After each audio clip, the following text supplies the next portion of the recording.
to you with a question, kind of in a dad moment.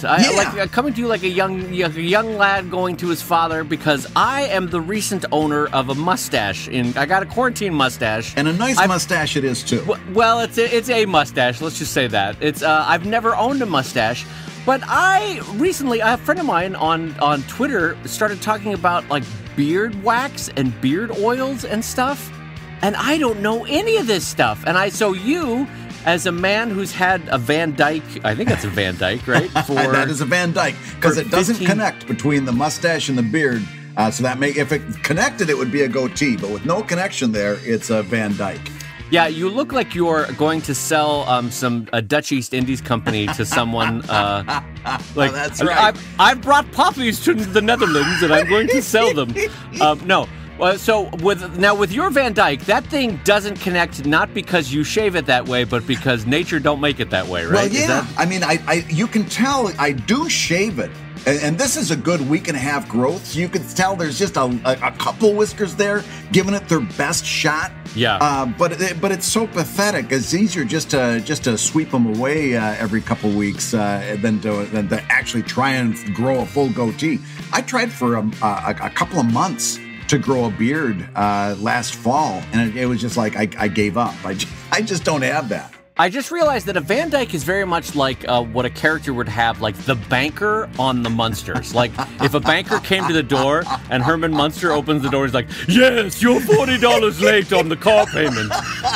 That's what a Van Dyke would be. It's a very specific choice. The only real famous Van Dyke was Green Arrow. He had a Van Dyke, and he got his to did have a Van Dyke, didn't he? Yeah, and he had the dopey Van Dyke at the bottom. Yeah, and it pointed in two different directions, like a little turn signal. It was like a weird Salvador Dali. Anyway, so let's get back to, I don't know anything, because the last time I had a beard, I was young and 20 and didn't care. But apparently there's all this beard care bullshit, and I don't know anything about it. So I'm coming to you in my dad moment.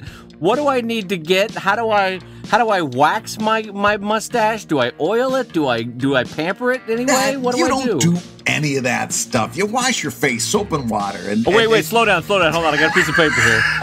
Take that again. Wash my face. Okay, with hold soap on. and water. No, soap I mean, listen. Soap and water? Wait a minute. Hold on. This is going fast. Yeah, you got to rinse it out. Otherwise, you got a mess on your hands. Rinse it out. Oh my God! We were in Bad Axe High School. The biology teacher was standing there talking about how when he brushes his teeth, he likes the minty flavor so much that he doesn't rinse afterwards because he just likes that feeling. And one of the students had to point out, well, yeah, but if you're not rinsing out, you're not clean. You got all that stuff just sitting there. And he's like, oh, yeah, I never thought about that. And then he got back to teaching biology. We had a real focus on the sciences in Bad Axe, is what I'm trying to say. I was going to say, he also taught PE, I'm guessing. Yeah, as a matter of fact, surprisingly enough, he was the gym teacher, yeah. I know the high school of which you speak. We all had that teacher. Yeah. It's like, wait, why are you teaching science? But no, listen, unless you're planning on doing something like if you got like one of these big, full lumberjack beards, then I can see using special product on it. Or if you want to do the Raleigh Fingers, handlebar mustache where it's twirled up at the ends, you could get some mustache wax. But just like what you and I got, just a regular little brush underneath the nose there, when you're washing your face, give it a little scrub. I don't use any product on my mustache. Good Lord, no. Well, then I'm asking the wrong guy. I was curious about what all these beard oils are, and the friend that I approached was like, "Oh yeah, makes your beard softer," and his wife was like, "Oh yeah, much softer. It's great. Not kissing him without beard oil is like kissing a muskrat, you know." So, because here's the thing, I was growing the mustache as a joke because who am I seeing in my life? So why not grow a mustache? And then my wife ended up liking the mustache. She's like, "Oh, really? Hello there." And I was like, "Really, a mustache?" What? Because to me, I look like I'm pulling up outside of a Rush concert in my Firebird, going, "Hey, how you doing? All right, 1974." Yeah, you got early leave from your job at the meatpacking plant. Yeah, exactly. Exactly. I did my 40 hours this week. Listen, there's an ELO concert coming into town. I got to go to it. But my wife likes it. So I was like, well, what can I do? I assumed the one person in my life that had a good Van Dyke would know more about hair care than I did. No, and turns you know out what? you don't. I'll have to ask my wife if my mustache is too bristly. I've never gotten any complaints. Wouldn't it be funny, Brad, if like 25 years into the marriage, however long it is for you guys, if she's like, yes, it's like kissing a skunk. I wish you would use beard oil. I've been waiting for you to say something, and she reaches next to the full display. She reaches underneath the bed and just pulls out all these products she's been hoarding for all this time. I've been waiting for you to say something. Yeah, immediately starts applying salves and lotions to your Van Dyke. No, I got to be honest with you. I've never used that stuff. So here's the thing: your friend that gave you recommendations, are you going to start using this stuff? Well, I mean, a part of it is a choice. Do I want to be the guy that has a mustache? I don't know that I do. I don't know that I do. Because it's a mustache is a big swing. You're not just saying like, hey, I've got a beard. Hey, I've got a goatee. You're saying like, you know what was a good year? 1972 was a good year. And, the AMC Gremlin was still in production. Green was a viable wallpaper choice in a lot of rooms. Well, you're not wrong, but also like you can tell me a lot of my gray is coming out on my face. I've got the Reed Richards temples, which I prayed for as a teenager, but oh my God, I was so hoping I was going to get. You were praying for all the wrong things, Brad. Oh, please let me look like Reed Richards. Oh, that's the ideal of a man is Reed Richards. And I wish I was making that up. I really want. Oh, one day, please. Forget about superpowers, proportionate strength of a spider. I just wanted the temples. Oh, but if you do end up experimenting with this, you'll have to let me know because maybe I want to use it. But it is a real commitment because like a lot of your gray is going to come out through there. Yeah. Well, let me ask you. I know there already are. Let me ask you this as a friend, and I say this as a friend. You cannot hurt my feelings in your answer to this, right? Oh, good. Do you like the mustache? I don't dislike the mustache. It for me, it's a bit of a push. I kind of prefer the clean cut Dave Kellett a little bit more. Okay, but it's not like this is an atrocity either. This is still a very good version of Dave Kellett. Do I look like I'm going to try to sell you a hi-fi? Maybe. There might be a hi-fi in the offing at this point. There might. Let's put it this way. If the camera that we're looking at each other on doing this podcast, if the camera panned back and you had shag carpeting and a lava lamp, my eyebrows wouldn't go up. Well, on that note, I'm going to say hello, everybody, and welcome to Comic Lab, the show about mustache maintenance and care. And making a groovy living from comics. I'm Brad Geiger, editor of webcomics.com and creator of Evil Inc. And I'm his friend Dave Kellett, cartoonist of Drive and Sheldon and co-director of Stripped. And this week's Hour of Comics Advice is made possible by your support at patreon.com/comiclab. So Dave, let's talk comics. Let's talk comics, my friend. We have a lot of questions that have come in from Patreon backers over at patreon.com/comiclab because of all the great folks that jumped in on the special offer. And we welcome you to the Patreon family and the 60 hours of exclusive podcasts that you'll get with the show. So thank you all for coming in. We got a lot of questions to tackle. But first, I wanted to thank also the Comic Lab sponsor for this week, Wacom, over at wacom.com, the makers of the new Wacom One. Brad has one. I can see it in the background of his camera in the studio there. That's right. He's got it laid out, as do I, using it on a near daily basis in the studio and around the house, frankly, as quarantine stretches on. Dave Kellett drawing in the bathtub, drawing in the shower, drawing on the couch, drawing underneath the couch, growing a mustache, making weird choices. Quarantine, it's having an effect on me. No, it is really nice. It's super lightweight, portable, and like I keep telling people, I don't know how many times I have suggested to people with like kids that are just starting to become interested in digital art. and they're like, I want to buy something, but I need something that is at such a price point that if this thing doesn't take, and if you've got kids, sometimes one week they're interested in ice skating, the next week they're interested in digital art, right? Yeah. And you don't want to put a whole lot of money into it. The price point on that Wacom One is such that it's really not going to be a big deal if they stick with it and then maybe walk away from it for a while and come back to it in a few years. Absolutely. It's not going to be a big deal. This thing is a perfect price point.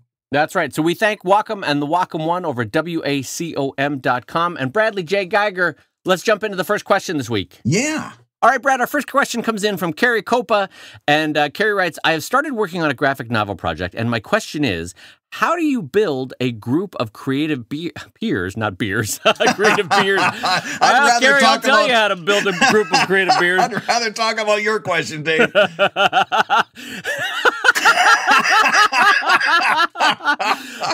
How do you build a group of creative peers to bounce ideas off of? I know my story could be better with input from people along the way, but I have a very small social circle, and I'm not sure how to find more story and comic-minded people. An online network would be ideal, but often the internet feels like too many opinions with too little insight. Boy, amen to that. How do you find your people? Brad, this is a great question from Carrie, and then we'll do the follow-up question about how finding a group of beers. But finding a group of peers that you can bounce ideas off of, run things up the flagpole and see if they stick. I never understood that phrase, but how do you do it, Brad? Well, that's because you're mixing metaphor. It's not running up the flagpole and see what sticks. You throw it against the wall to see what sticks. You run it up the flagpole to see who salutes. Oh, I'm a dummy. So we're learning in the course of this podcast, everybody, we're learning that Dave Kellett and English idioms do not work well together. No, they really don't. I've gotten so much sass for "loaded for bear," for example, a phrase that I did not know existed in English, and apparently everyone else did. "Loaded for bear." Oh my God! There's another one that we did that I didn't know, and boy, did I get hassled for that one. But anyway, all right, run it up the flagpole and see who salutes, Brad. Yes. So, how do you find your peers? Because you and I'm now 20 years into my comic making. You're 20 years into your comic making. And we, for the first time ever, have been bouncing ideas off each other. Literally, I've known you for decades. I could have done this years ago. Oh, my gosh. We started calling each other up and running ideas past each other. And virtually every time, to 99% of the time, we get to a better place than when we started. Or if we don't, the 1% that we don't, we're at least assured that the idea that we came in with, nope, you've got a winner. That's great. Go with it. That kind of a thing, right? Yeah. So it's. I've been thinking about that too, because it was like any other thing. Like it started out with just a small little thing, and then another thing, and then all of a sudden it was like, oh, I've got a whole joke that we need to work our way through, and then all of a sudden it kind of took root. And like any good relationship. And any genuine relationship, I don't think that you can manufacture it.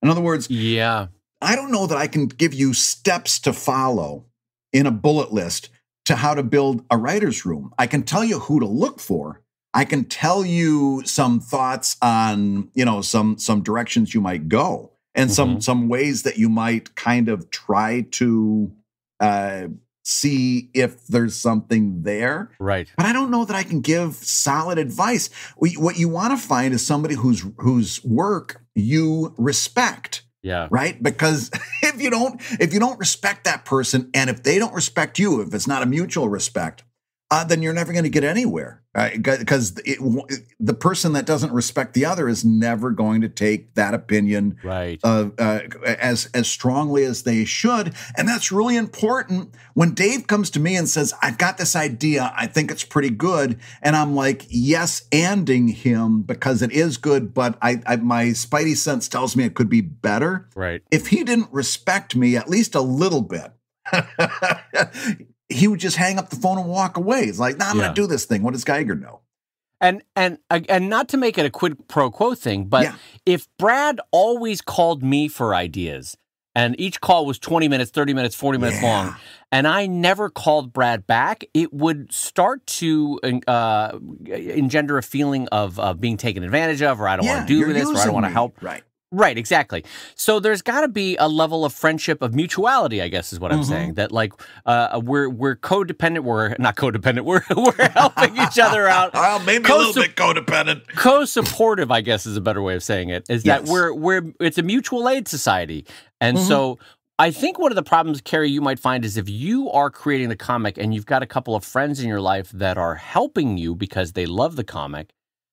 Just make sure that you are, in a true friendship way, helping them out in something in their life and make it clear that I want to thank you for the writing that you've been assisting me on so joyfully and helpfully and enthusiastically. So let me help you build that IKEA desk, or let me help you do, you know what I mean? Like if they're going to be unpaid and it's they're doing it out of a joy or a love for you or a love for the project, make sure that you are giving back, basically.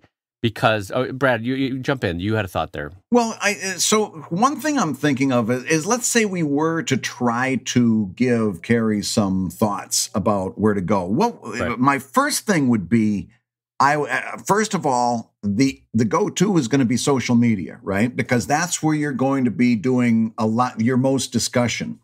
And what we see over and over again is the key to making social media work is being social. That means talking and responding.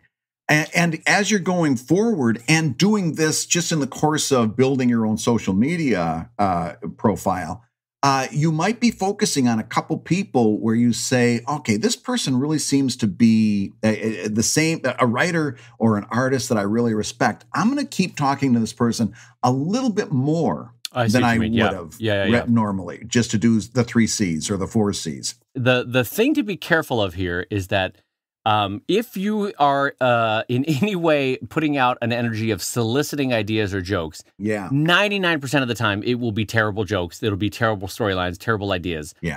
There has been, and I don't know if you have this in your life, Brad, there are 2 people in my life on Twitter that every time they come at me with an alt joke pitch or a storyline, I'm like, God, that's actually really good.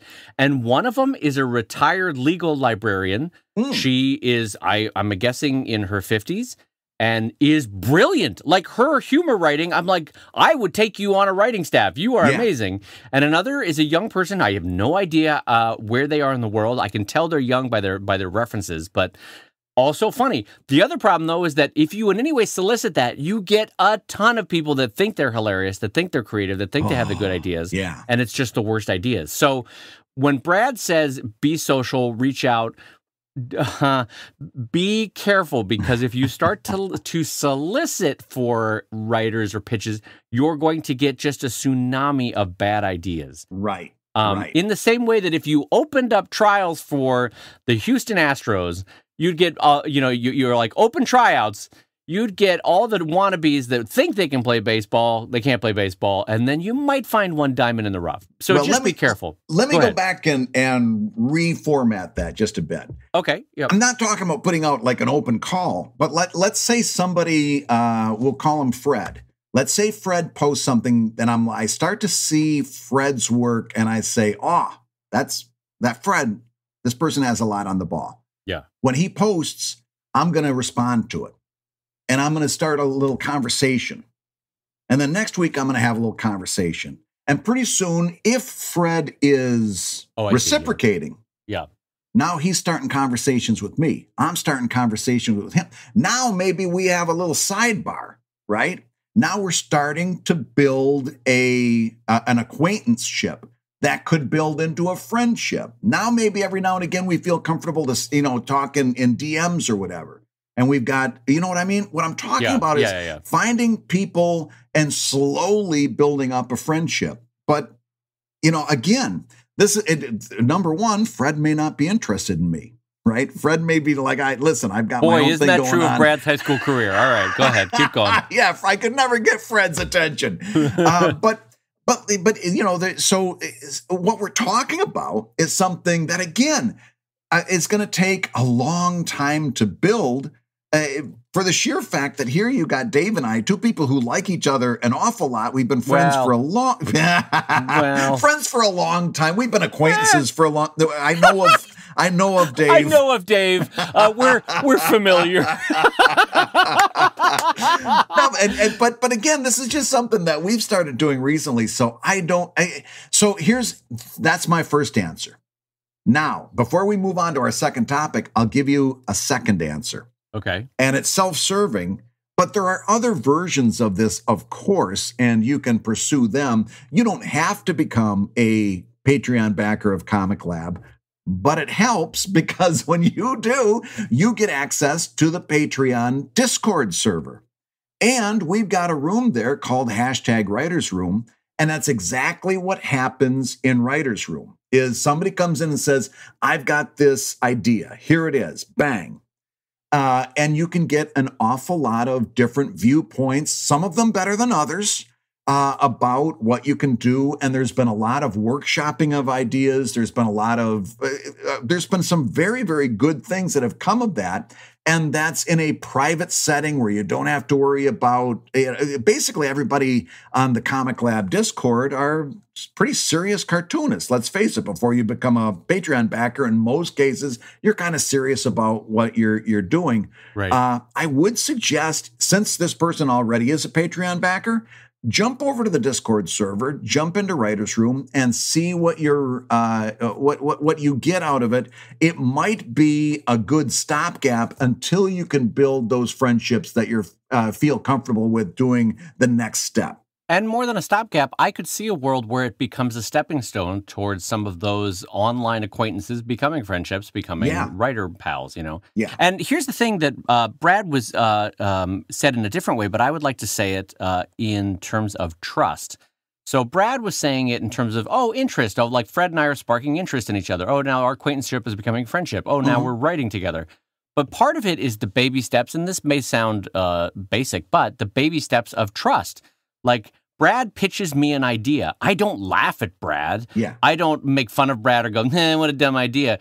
It's the baby steps of like yes-anding or I like that idea. What if we did this? And Brad and as Brad trusts me that it's a safe spot to throw out bad ideas along with good ideas to get to the great idea, you know.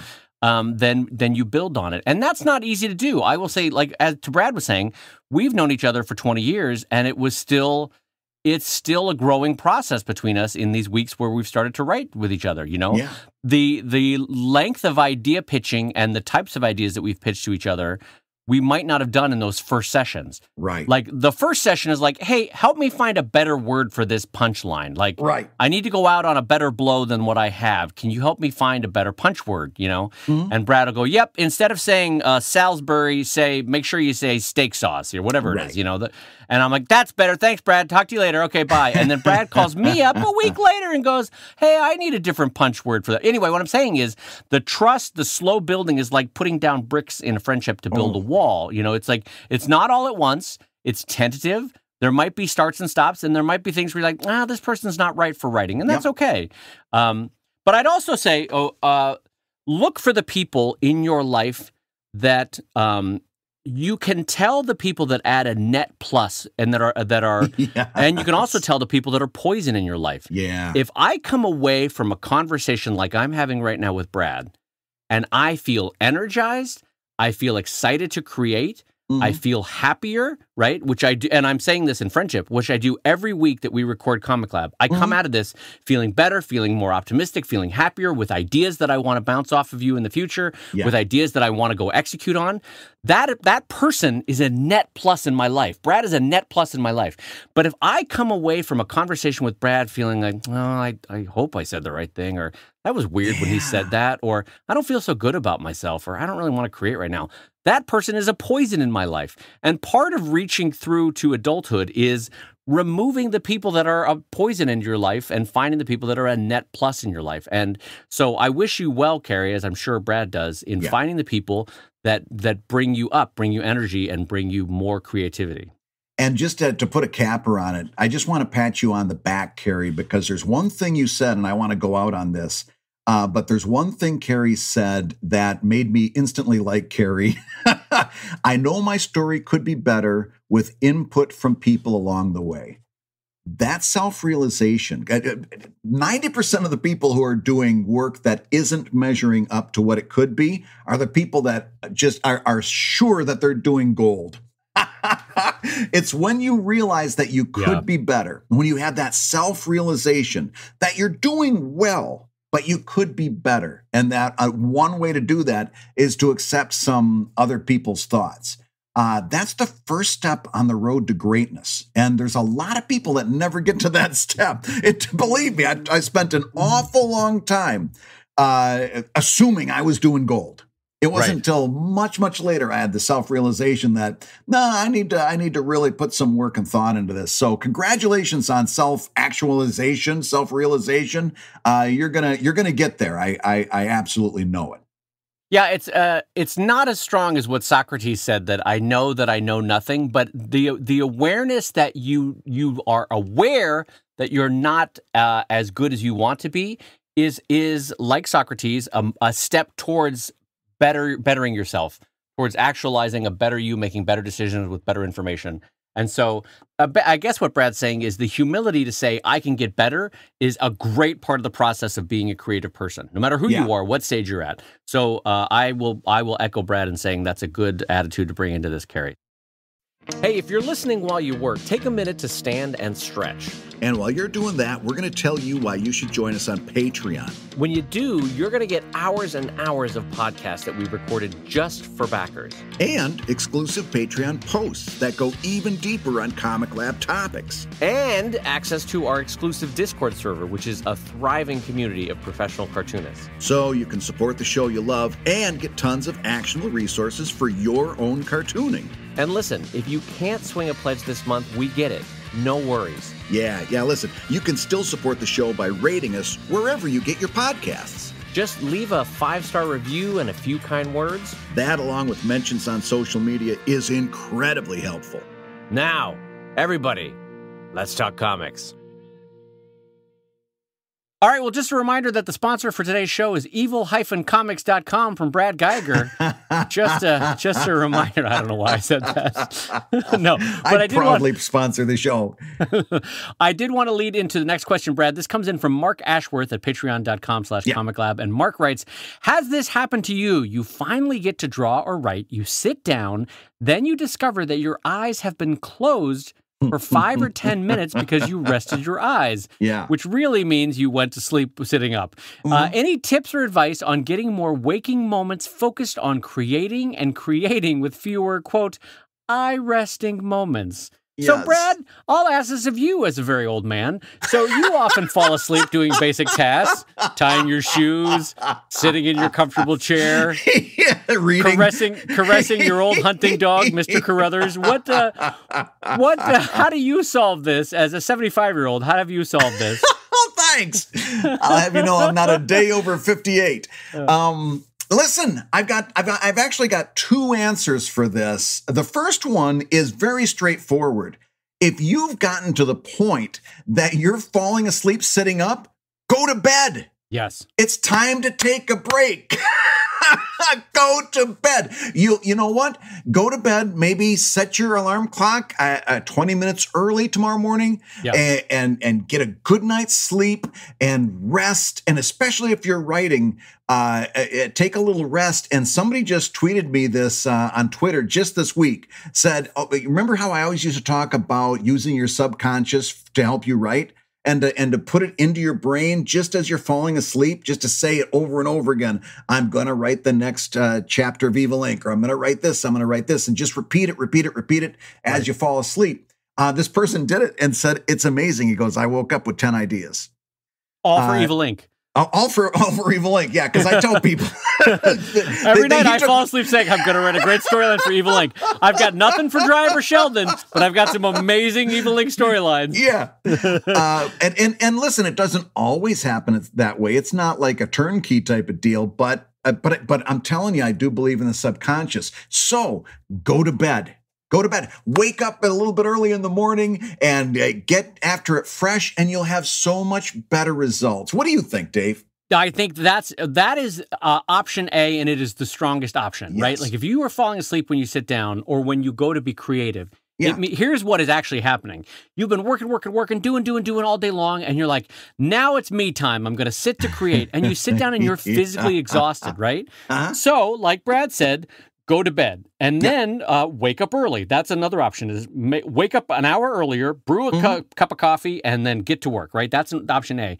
Option B, and I've had this happen in my life too, is that I'm not moving enough.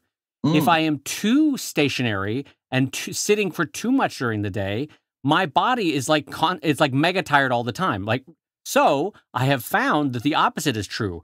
Jump on the treadmill for 20 minutes, go for a quick jog, and then jump in the shower, and you'll kind of have a second wind at the day. You know what I mean? There's the flip side, basically. You can either need to get sleep, which is very possible, or you kind of need to move more. That's also possible, right? And so coffee is always an option. Lord knows I married a Cuban, so coffee is always an option. But then you got the caffeine crash after that, don't you? It works for a little while, but then you're right down again. Yeah, and you don't drink coffee, do you, Brad? I drink. I have 1 cup. I mean, it's the size of a bucket, but it's but it's just 1 cup. No, I have 1 cup of coffee, and I make a very frou-frou cup of coffee.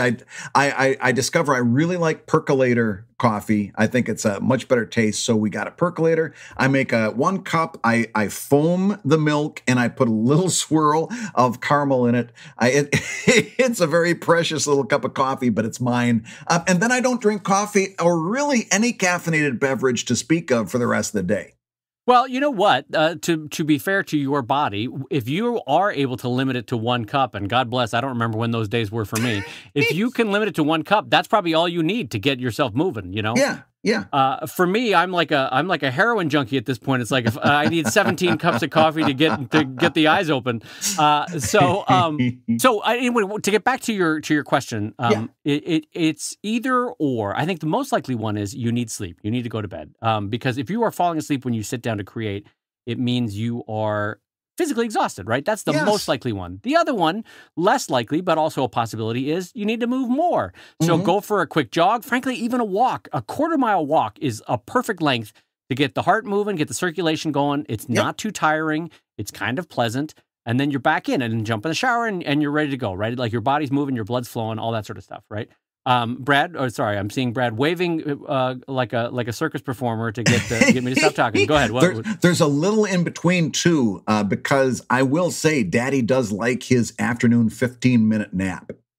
Oh my God, Daddy sounds really creepy when Daddy refers to himself in the third person. Well, I didn't want to. I didn't want to say Grandpa like you always say, because that makes me sound way older. So let me ask you this, because I have never been someone who's able to take a nap. If you put Dave Kellett to sleep in the afternoon, Dave Kellett wakes up throwing punches. I genuinely. Oh my God, I have to tell you this, Brad. So I went to college at Notre Dame, University of Notre Dame, right, in Indiana. And my freshman year, as opposed to the University of Notre Dame in Jersey. Touche. Well, I have to say that because when I accepted going there, did I ever tell you this story? I thought it was on the East Coast.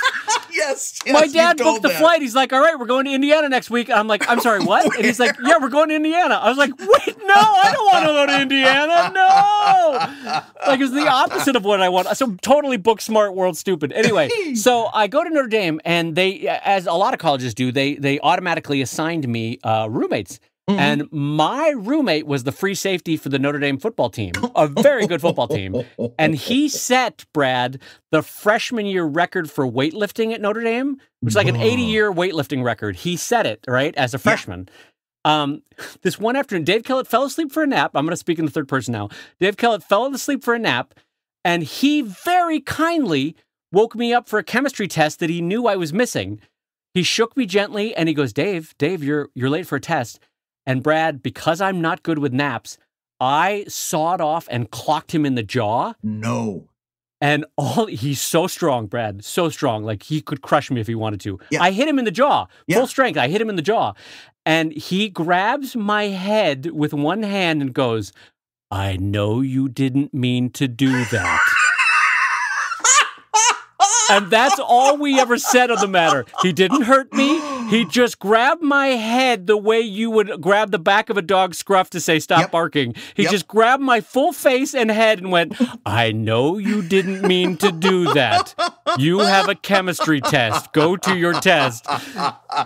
So that's why I'm no good with naps. Is my sideways point there? Is that what a sweet human being? Oh, he was so gentle and kind and funny. My God. Anyway, so I'm not good with naps. How do you do it? How do you take a nap? Because if I go to bed, I wake up angry in the afternoon. Angry. It is difficult because you really have to get the room quiet, and you've got to really focus on shutting your brain down.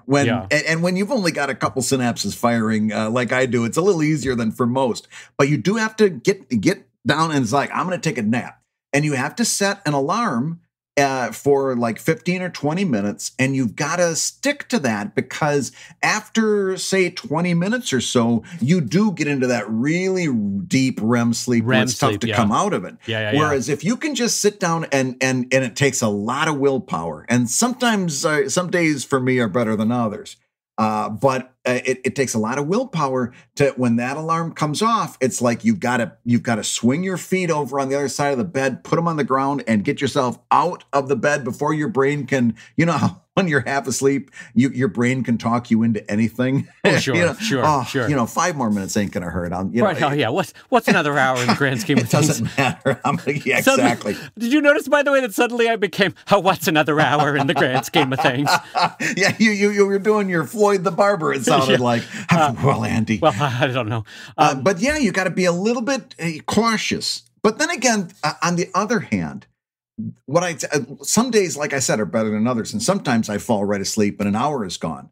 But on those days, I've got to wake up and tell myself, you must have needed that hour. Yeah. Oh, yeah. You must have needed it, Brad. You need a widow sweep for your widow head so that your widow body could weigh down and make comics way to win today. Yeah. So listen, you do have to listen to your body. You do. You do. And joking aside, me making fun of Brad, it's actually true. Brad needs to listen to his body. I need to listen to my body. We have both, frankly, in our younger days, abused our body for the purposes of keeping working, keep going. Oh, we're going to become cartoonists. Oh, God, I'm going to hurt my body. I hurt my shoulder. Lord knows Brad hurt his brain. We all made, no, I'm just kidding.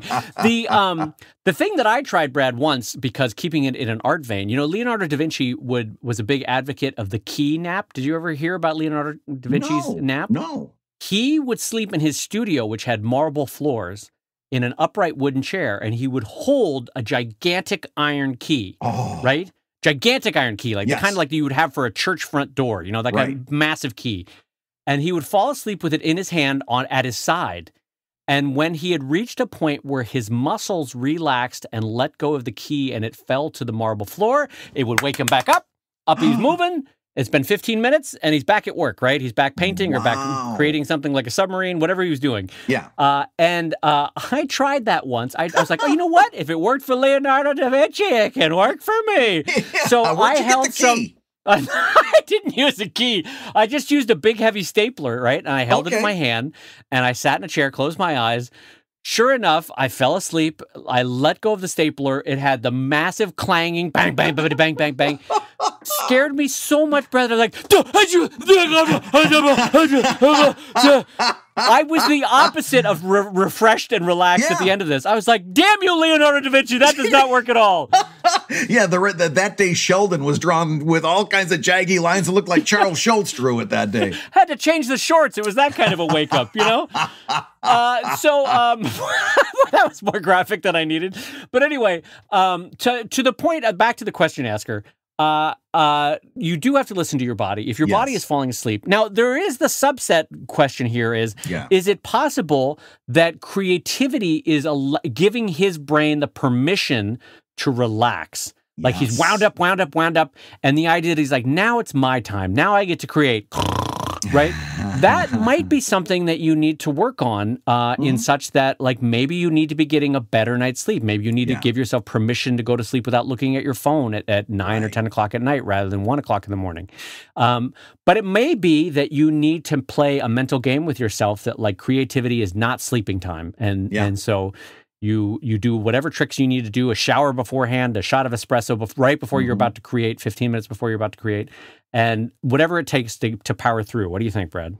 Remember when I said I had 2 answers? You just led me into my second answer. Oh, shoot. Did I steal your answer? I'm sorry. No. But it's the perfect lead in, because sometimes when I'm writing, I want to get to that brain space where I'm kind of half asleep and half awake. I sometimes I will actually choose that time to start writing, because I get into this weird kind of, I'm not asleep and I'm not awake and I'm kind of dreaming and I'm kind of writing. And sometimes, again, going back to that whole power of the subconscious mind thing, sometimes I actually have a little bit of a breakthrough at that point, or something falls right into place. When I'm writing, I kind of like having that in between sleep space to write. Right. It gives you half conscious, half subconscious, half creative, half editorial space. Yeah. I have to tell you, though, you just did something that I've never seen you do physically before while we're podcasting. What's so that? I have to share this with people, because I don't even know that you did this. You were talking about your subconscious, and your elbows came up to about eye level, and you, with a single middle finger on each eyebrow, you rubbed your eyebrows out. And it looked like something that like a villain would do after they've tied someone down to the railroad tracks. You're like, yes, and so the subconscious, and you're rubbing your eyebrows. And I've never seen you do that before. What was that weird motion? Have you ever caught yourself doing that before? I can tell you what's happening. As you'll probably hear next show, I'll tell you when we open the next show everything that happened today. But I've been working all day today, and I'm still sweating, like sweating profusely. So I've got sweat coming down my forehead, and it just felt good to get it out of my eyebrows. So that was just me wiping sweat away. You look like, so you know how like if you've ever been to a Sephora and they're doing the makeup applique like right there for someone, you look like you were doing your own Sephora makeup applique in the middle of the podcast. And so my subconscious, and you're just doing some blush, just stroking my eyebrows from inward to outward. Yeah. Well, all right, Brad, I'm going to jump us into our next question. And yes, this is a particularly fun one. So, all right, MK writes over at patreon.com/comiclab, Brad and Dave, which part of the process of making comics is the most challenging for you, and how do you overcome those challenges? So, Brad, I turn that question to you, my friend. Which part of making comics is most challenging for you? For me, without a doubt, it's the writing. And not incidentally, it's because the writing is the most important part, right? Yeah. And we've talked about that before.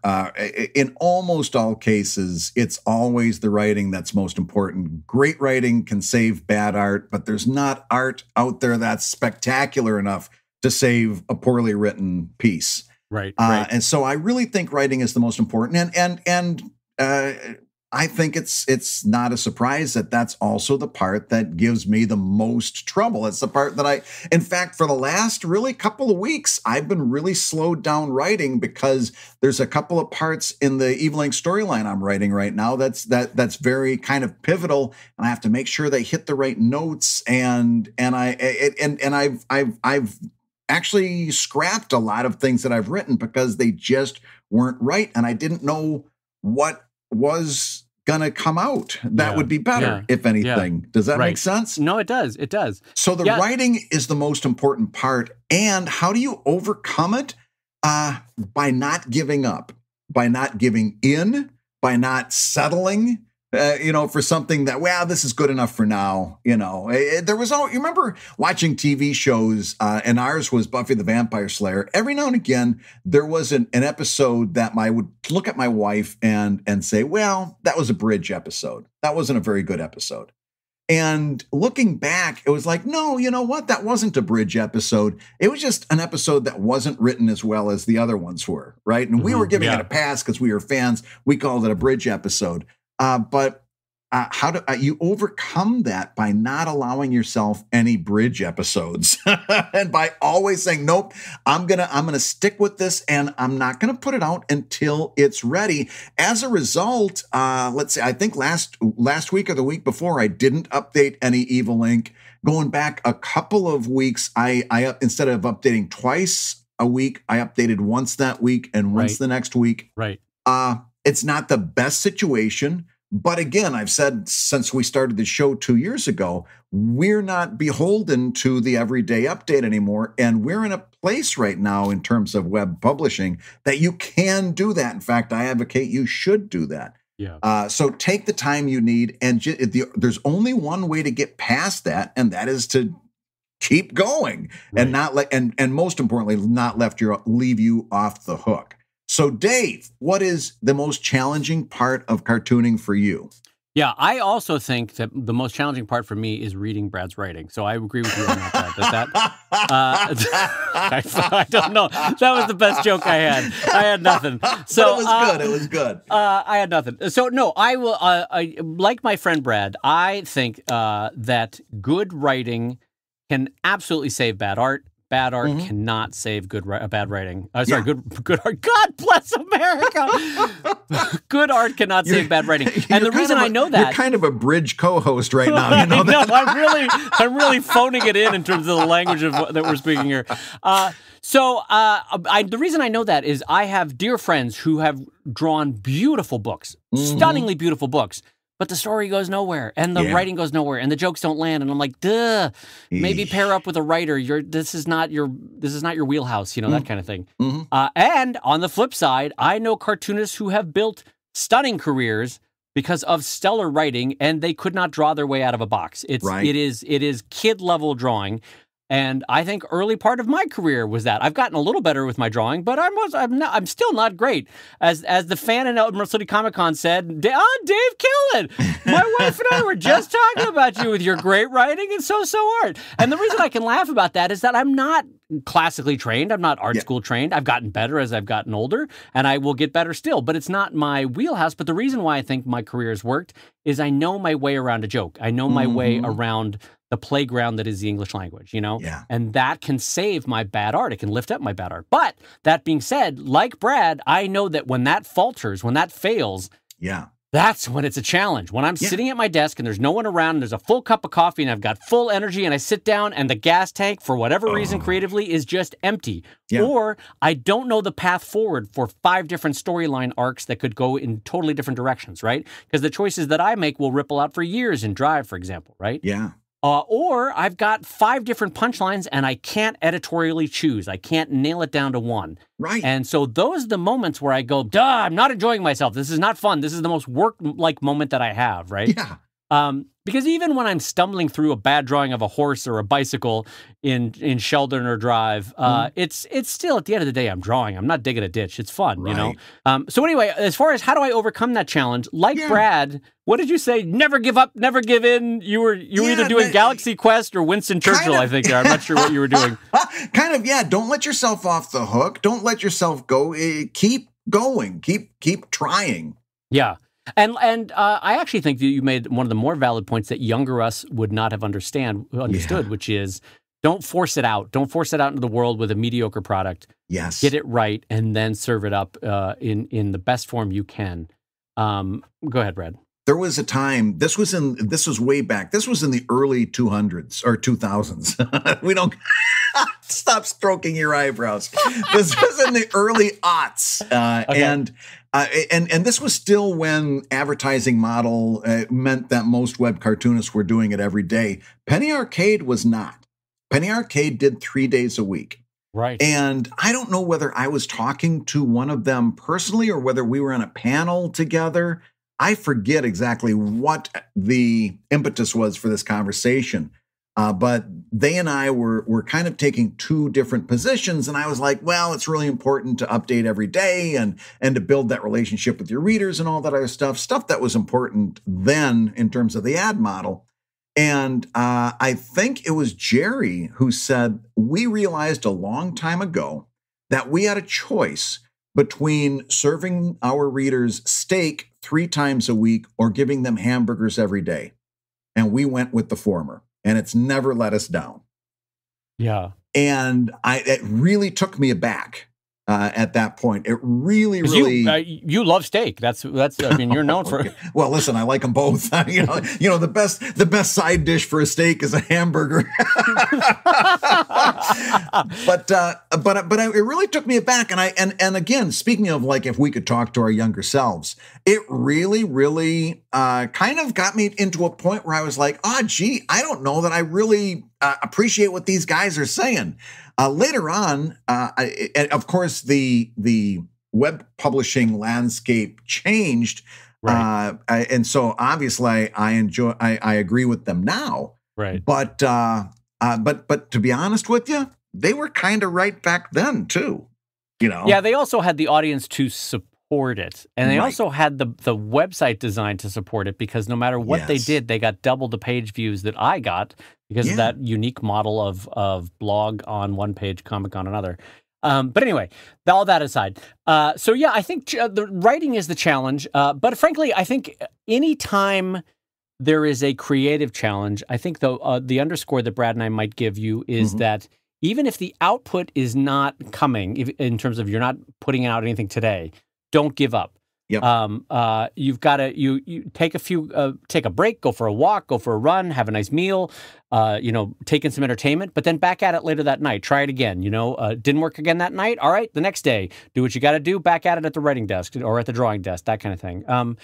It is, and then also recognize that if the joy, I have said this before, but if the joy is there, the art starts to flow. And so if you're forcing it in the sense that, oh God, I'm going to create, I'm going to have fun. Oh, Brad, why aren't we having fun? Then it becomes like the dad forcing the family on, have a fun vacation. Why aren't you kids laughing? Yes.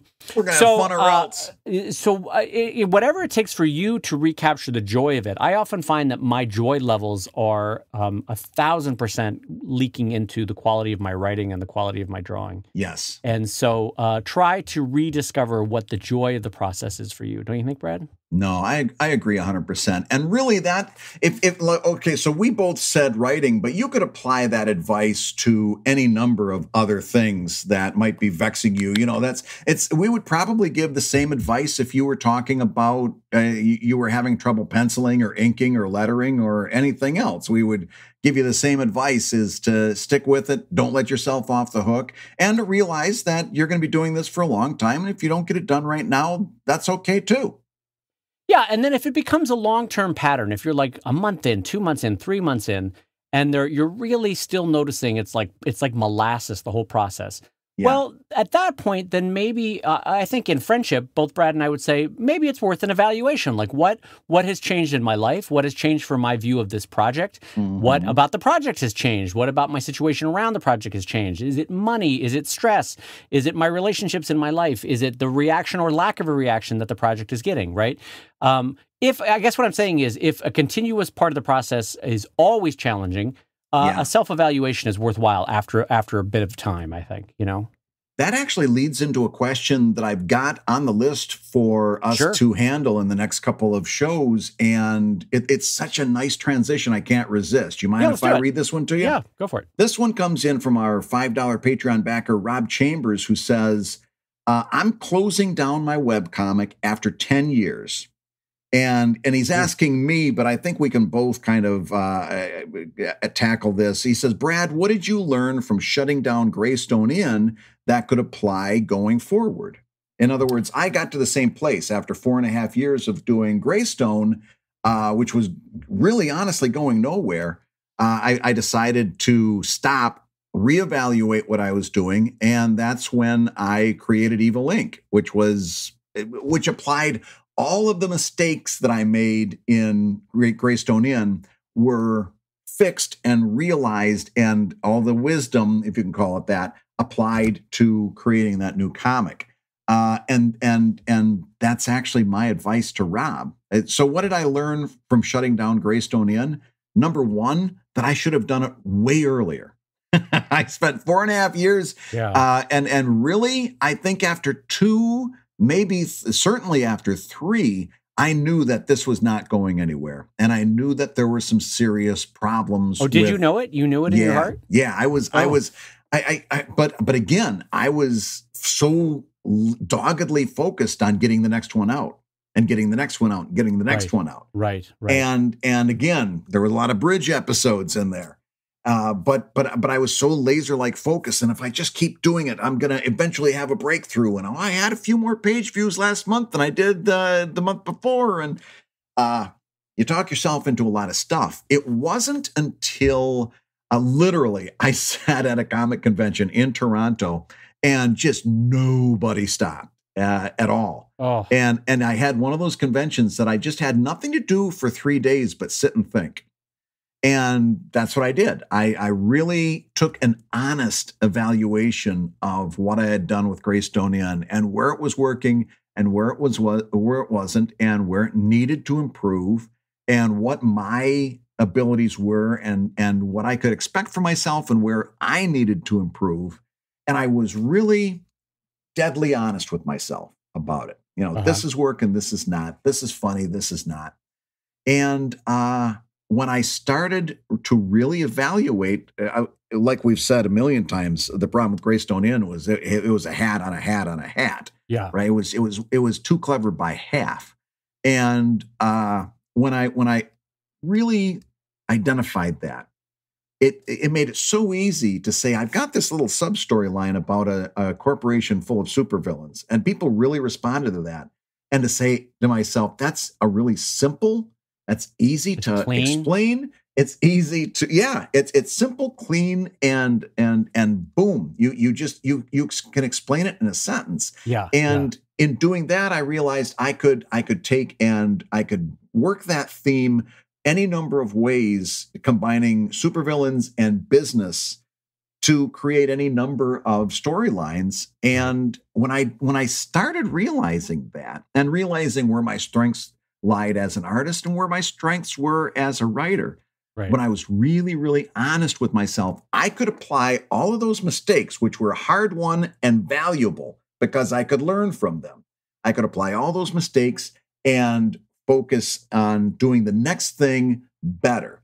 And Evil Inc. was way better than Greystone Inn in the first year. Yeah. You look back at that first year of Evil Inc., and it's not great. It was better than Greystone, but it wasn't great. Still finding its footing, yeah. I got into that habit, though, of really scrutinizing myself, and especially going over like the month previous, like stuff that I would forget about what the punchlines were, so I could really evaluate whether they were funny for the first time ever. And a lot of them weren't.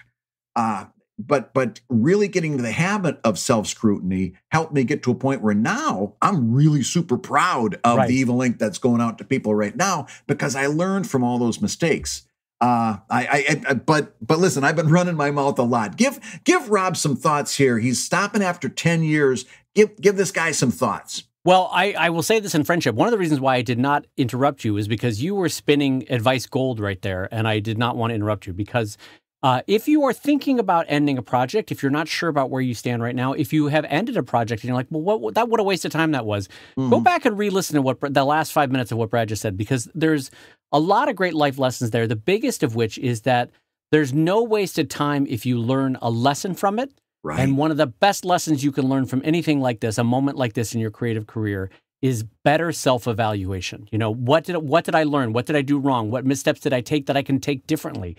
What is a more efficient way to a creative path that finds me success, right?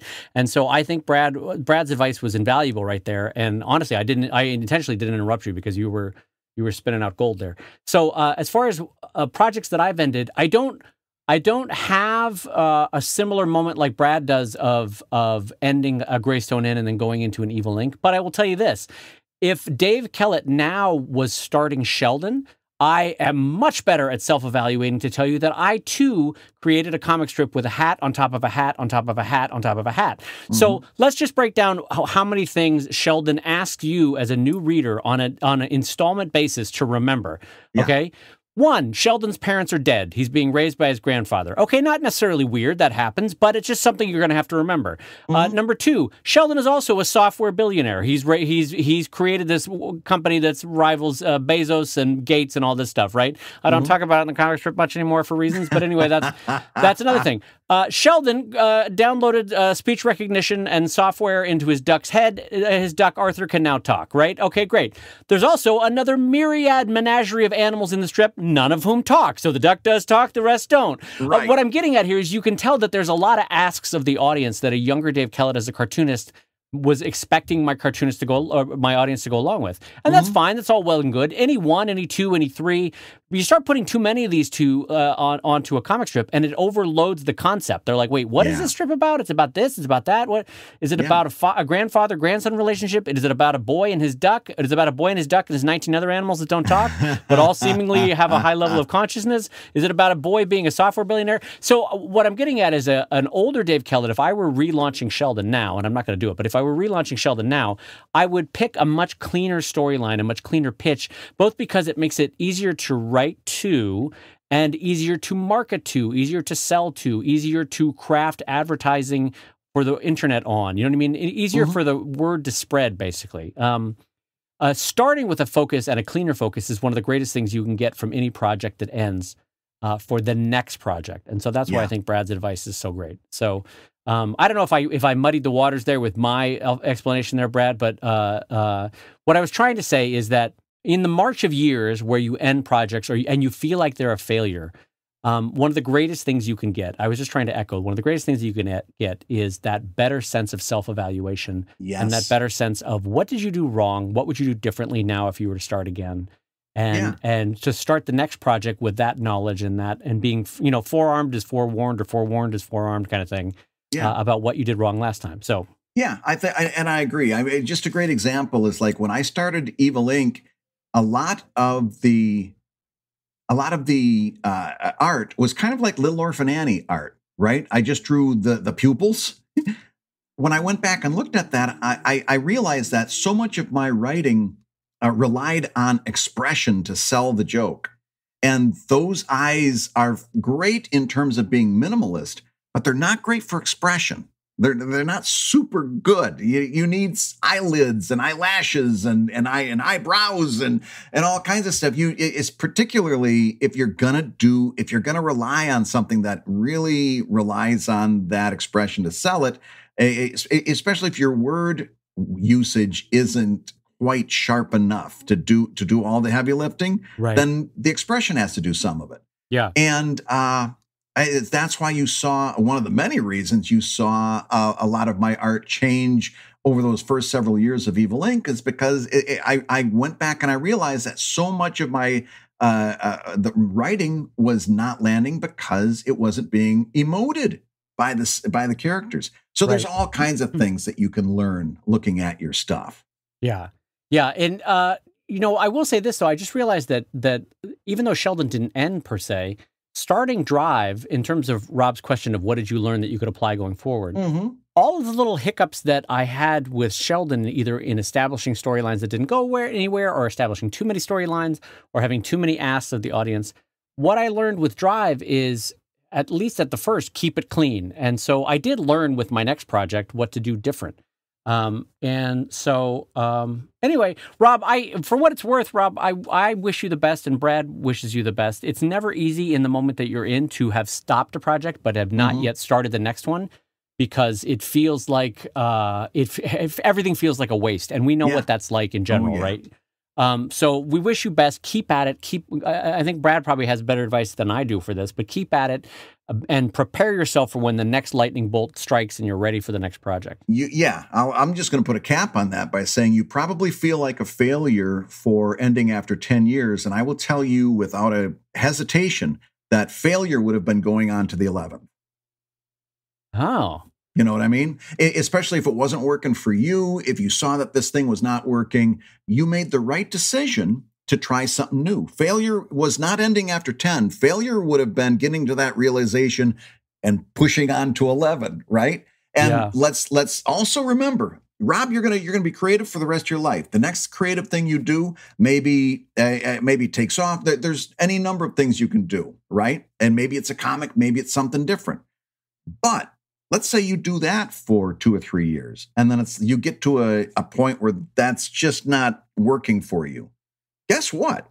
There's nothing that says you can't go to your original comic that you ended and go back to that and pick that up and do that and maybe reimagine it or do a reversion of it. There's a reboot. There's all kinds of things you can do. There is no such thing as a failure if you take the time to learn from those places that you've been. Well, I'll put a capstone on top of Brad's capstone, which is that I would advise, as a friend, not looking back. I think when a project has reached its run, it is time to put it away and say, on to new things, on to brighter horizons. And I say that because Brad and I have acquaintances and friends that have kept going back to the same project again and again and again. And it's like, you have better ideas. I know you have.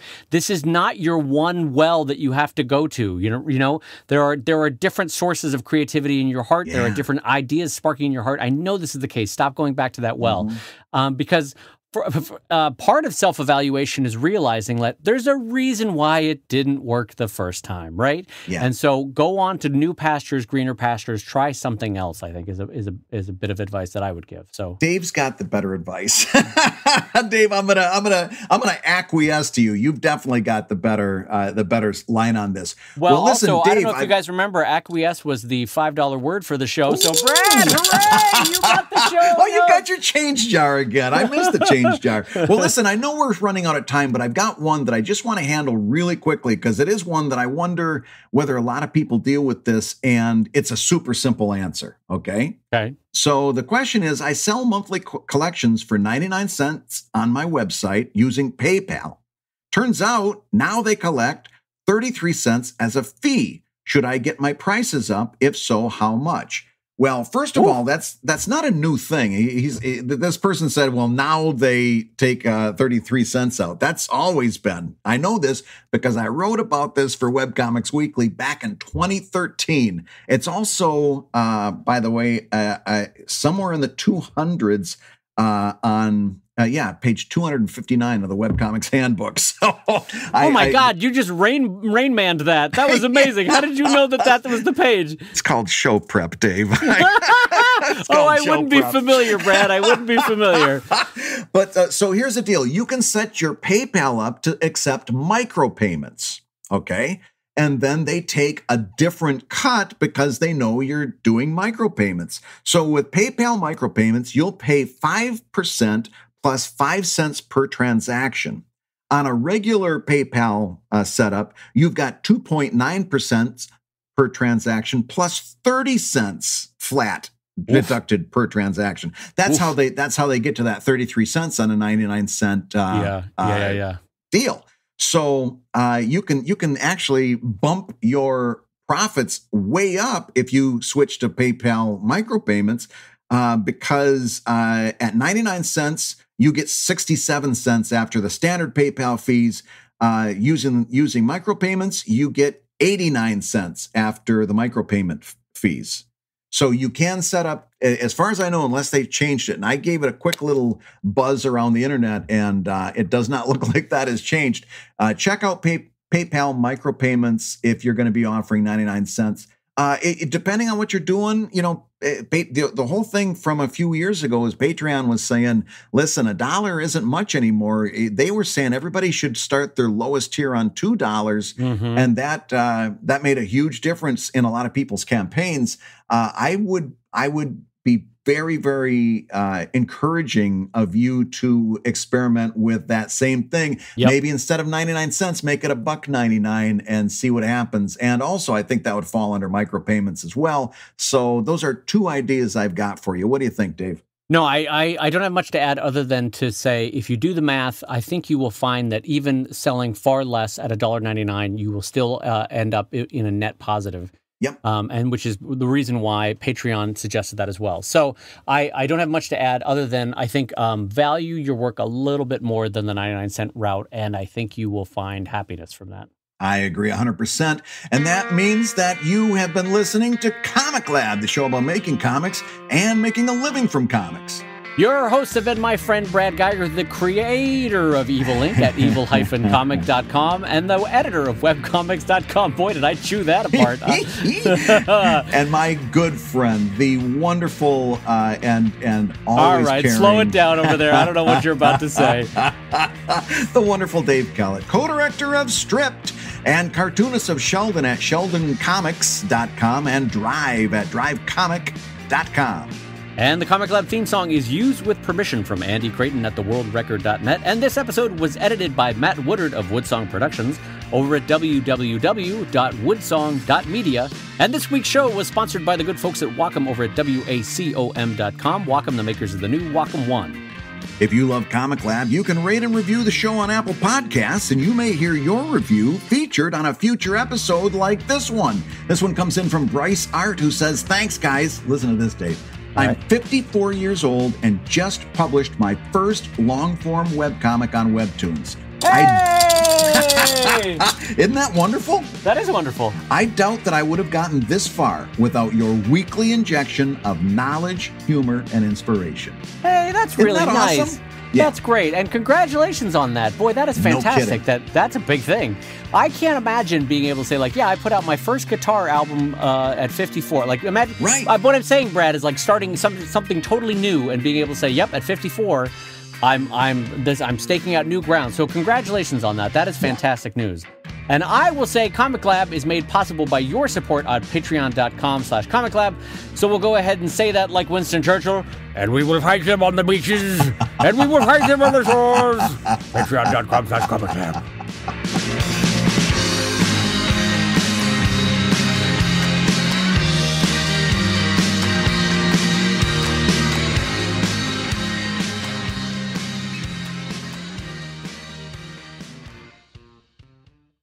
Yeah, I guess that would be my advice, is to know when to end a project. And on that note, this is our final episode of patreon.com/Comic Lab.